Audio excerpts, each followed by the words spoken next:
உன் அன்பில் உன் நினைப்பில் அத்தியாயம் 33.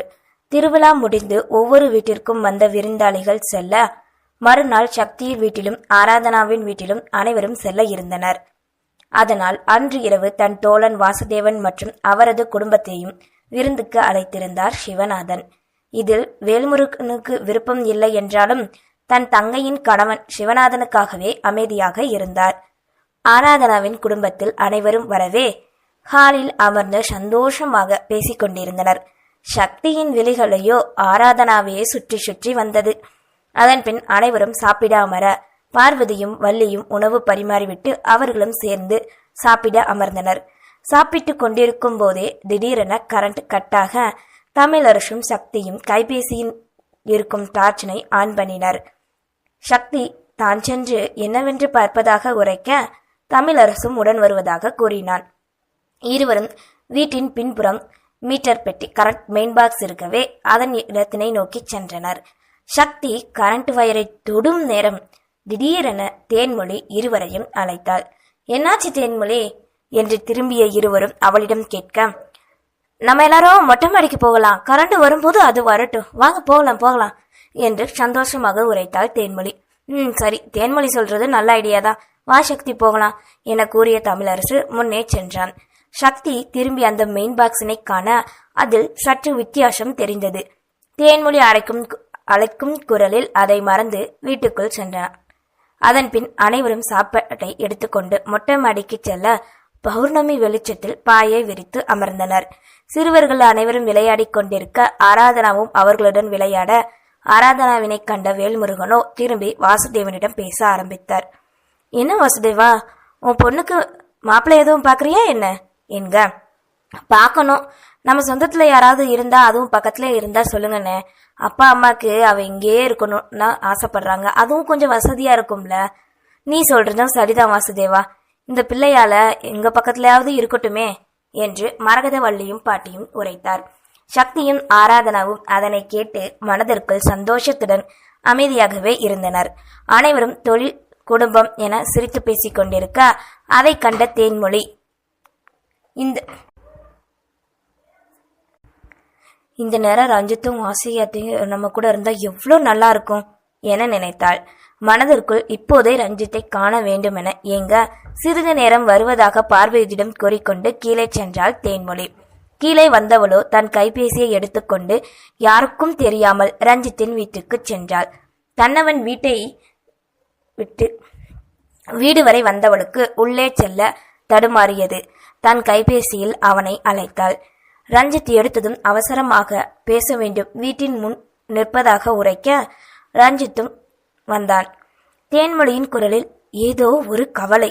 பதறி அடித்துக்கொண்டு அவளின் முன் நிற்க அவள் இந்த இரவில் நிற்பதை கண்டவனோ தவிப்புடன், என்னாச்சு மாத்தேனு, ஏன் ஒரு மாதிரியா இருக்க, வீட்டுல யாராவது எதுவும் சொன்னாங்களா கேட்க, இல்ல, மொட்டை மாடியில ஆராதனா குடும்பமும் நாங்க எல்லாருமே இருக்கோம், நீங்களும் அத்தையும் மட்டும்தான் அங்க இல்ல. ப்ளீஸ் மாமா, நீங்களும் அத்தையும் வாங்க, எல்லாரும் ஒரே போல இருக்கலாம். நீங்க இல்லாம அந்த சந்தோஷத்துல எங்களால் கலந்துக்கவே முடியல. உங்களை விட்டு பிரிஞ்சு இருக்க முடியல என்னால. என் மனசுல ஏதோ தப்பா நடக்க போற மாதிரியே இருக்குமாம்மா. எனக்கு நீங்க தான் முக்கியம். என்னை சீக்கிரம் கல்யாணம் பண்ணிக்கோங்களேன், உங்க கூடவே இருக்கணும்னு தோணுது என கூறியவாறு அவனை இறுக அணைத்து தன் மனதில் இருந்த அனைத்தையுமே வார்த்தையாக அவனின் முன் கொட்டினாள். தேன்மொழி கூறியதை கேட்டவனோ, இங்க பார்த்தேன்னு, எங்க அப்பாவுக்கு சக்தி வீட்டுக்கு போக விருப்பம் இல்ல, அப்புறம் எப்படி நான் அந்த வீட்டுக்குள்ள வர முடியும்? நீதான் இன்னும் கொஞ்ச நாள்ல நம்ம வீட்டுக்கு வர போறையே, என் கூடவே இருக்க போற.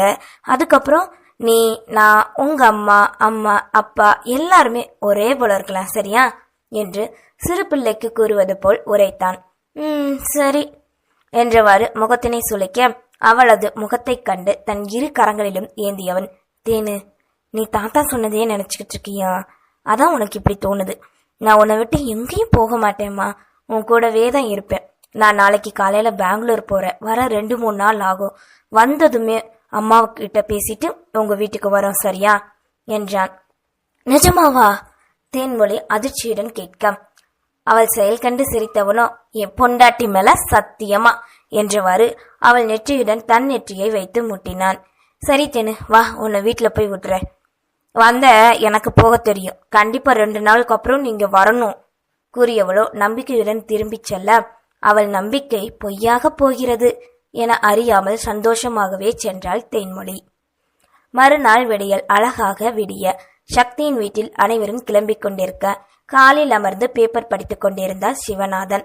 அவரின் முன் பார்வதி, வேல்முருகன் இருவரும் வந்து நின்றனர். என்ன மச்சான், அண்ணனும் தங்கச்சியும் ஏதோ சொல்லணும் போல?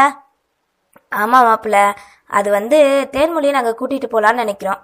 ஓ அப்படியா, சரி கூட்டிட்டு போங்க மச்சான். என்னங்க இப்படி சொன்னா எப்படி? நான் நேத்து தானே உங்ககிட்ட எல்லாம் சொன்னேன். பொறுமா பார்வதி, மச்சான் நீங்க கூட்டிட்டு போங்க, நல்ல நாள் பார்த்து எல்லாரும் வரோம், நிச்சயத்தை வச்சுக்கலாம் என்று சந்தோஷமாக கூறினார் சிவநாதன். சரி மாப்பிள்ள, அப்ப ரொம்ப சந்தோஷம், நாங்க கிளம்புறோம். வேல்முருகன் உரைக்கா, அப்பா எனக்கு இதுல விருப்பம் இல்ல, என்கிட்ட கேட்காம நீங்களா எப்படி இப்படி ஒரு முடிவு எடுத்தீங்க என்று இதுவரை அவர்கள் பேசிக்கொண்டிருந்ததை கேட்டு கூறினான் சக்திவேல். ஏண்டா, தேன்மொழி நம்ம வீட்டு பொண்ணு, அப்புறம் எதுக்கு விருப்பம் இல்லைன்னு சொல்ற? பொறுமையாக சிவநாதன் கேட்க, இப்ப சொன்னீங்களே இத நீங்க யோசிச்சீங்களா? அவன் நம்ம வீட்டு பொண்ணுப்பா, அப்புறம் எப்படி அவளை நான் கல்யாணம் பண்ண முடியும்?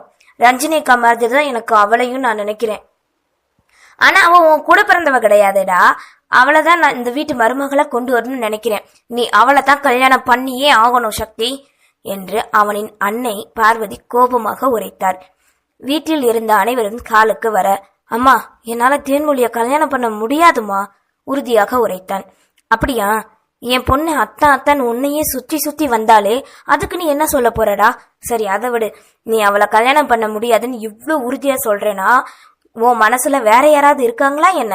வேல்முருகன் ஆராதனாவினை நினைத்து கொண்டு கேட்க, அதற்கு சக்தி பதில் சொல்ல வாய்த்திருப்பதற்கு முன்னே, அப்பா எனக்கு சக்தி அத்தா மேல எந்த விருப்பமும் இல்லப்பா, நாரா என்று ரஞ்சித்தினை பற்றி கூற வருவதற்கு முன், நீ எதுவும் பேசாத தேன்மொழி, இது பெரியவங்களான நாங்க பேசி முடிவெடுக்க வேண்டியது. வேல்முருகன் கோபமாக கத்தினார். முதல் முறையாக தன் தந்தையின் கோபத்தினை கண்டு பயந்த தேன்மொழி அழுதவாறே தன் அறைக்கு ஓடினாள். இங்க பாருமா மாமா, இப்ப எதுக்கு அவளை திட்டுறீங்க? நான் உங்க மேல ரொம்ப மரியாதை வச்சிருக்கேன், உங்களுக்கே தெரியும். இது ஒன்னும் பெரியவங்க பேசுற விஷயம்லாம் இல்ல, சம்பந்தப்பட்ட நாங்க 2 பேரும் முடிவு பண்ண வேண்டியது என்று சக்தி உரைக்க, சரி சக்தி, நீ இப்ப என்னதான் சொல்ல வர என அவனின் தந்தை சிவநாதன் கேட்டார். எல்லாரும் நல்லா கேட்டுக்கோங்க, என்னோட கல்யாணம் என் விருப்பப்படிதான் நடக்கணும், என்னை யாரும் கட்டாயப்படுத்த முடியாது. இந்த பிரச்சனையால 2 குடும்பமும் பிரிஞ்சாலும் சரி, எனக்கு எந்த கவலையும் இல்லை என்று சக்தி தன் பைக் சாவினை எடுத்துக்கொண்டு வீட்டினை விட்டு வெளியேறினான். நான் வளர்த்த பையன், அவனுக்காக இந்த வீட்டோட மரியாதைக்காகவும் நான் எவ்வளவோ பண்ணேன், ஆனா உன் மையன் இதெல்லாம் மறந்துட்டு என்னையே எதிர்த்து பேசுறான்ல என்று வருத்தமுடன் வேல்முருகன் உரைக்க, இல்லனா நான் சக்தி கிட்ட பேசுறேன்னா பார்வதி தவிப்புடன் உரைத்தார். தங்கை கூறியதை கேட்காதவர் போன்று, என்னடி பார்த்துட்டு இருக்க, போ எல்லாத்தையும் எடுத்துட்டு வா, கிளம்பலாம் என்று மனைவியிடம் கூறியவர் அவரது குடும்பத்தினை அழைத்துக் கொண்டு சென்றார். அதன் பின் அனைவரும் அவரவர் அறைக்கு செல்ல அப்படியே ஹாலில் அமர்ந்தார் பார்வதி. நேரங்கள் கடக்க மரகதவள்ளி பாட்டி வந்து சாப்பிட அழைக்க, வேண்டாம் என கூறியவர் அறைக்கு சென்று முடங்கினார். ஹாலில் கவலையுடன் அமர்ந்திருந்த ரஞ்சினியிடம், நேற்று எப்படி இருந்த வீடு இன்னைக்கு எப்படி வெறிச்சோடி கிடக்குது என பேத்தியிடம் புலம்ப, விழுங்க பாட்டி, அதையே நினைக்காதீங்க, அம்மா வேற காலையில இருந்து சாப்பிடல, நைட் ஆக போகுது, இந்த சக்தியை வேற இன்னும் காணும், எனக்கு ரொம்ப பயமா இருக்கு பாட்டி தவிப்புடன் கூறினாள் சிவரஞ்சினி. இங்கே நடந்த எதையும் அறியாத ஆராதனாவோ அங்கே தன் குடும்பத்துடன் மகிழ்ச்சியில் இருந்தாள். வாசுதேவன், செண்பகம், கௌதம் இரவு ட்ரெயினுக்கு கிளம்பி கொண்டிருக்கவே அவர்களுக்கு உதவி செய்தாள் ஆராதனா. அம்மா, சித்தி சித்தப்பாவை கேட்டதா சொல்லுங்க. கௌதம், நீ லீவ் போடாம ஸ்கூலுக்கு போகணும், சரியா? அப்புறம் அம்மா அப்பா மறந்துடாதீங்க, மாத்திரை போட்டுக்கோங்க. எங்க சரிம்மா, நாங்க பாத்துக்கிறோம், நீ முதல்ல கவனமா இருமா. போதும் போதும், டிரைவர் ரொம்ப நேரமா வெயிட் பண்றாரு, இருட்டாயிடுச்சு, காலையில போக சொன்னா கேட்டாதானே என்று வெங்கடாச்சலம் உரைத்தார். பேசிக்கொண்டே அனைவரும் ஹாலுக்கு வர ஆராதனாவின் கைபேசி ஒலித்தது. யார் என்று யோசித்தவாறு அட்டன் செய்தவள் அதில் இருந்து வந்த செய்தியை கேட்டு அப்படியே மயங்கிச் சரிந்தாள். நன்றி.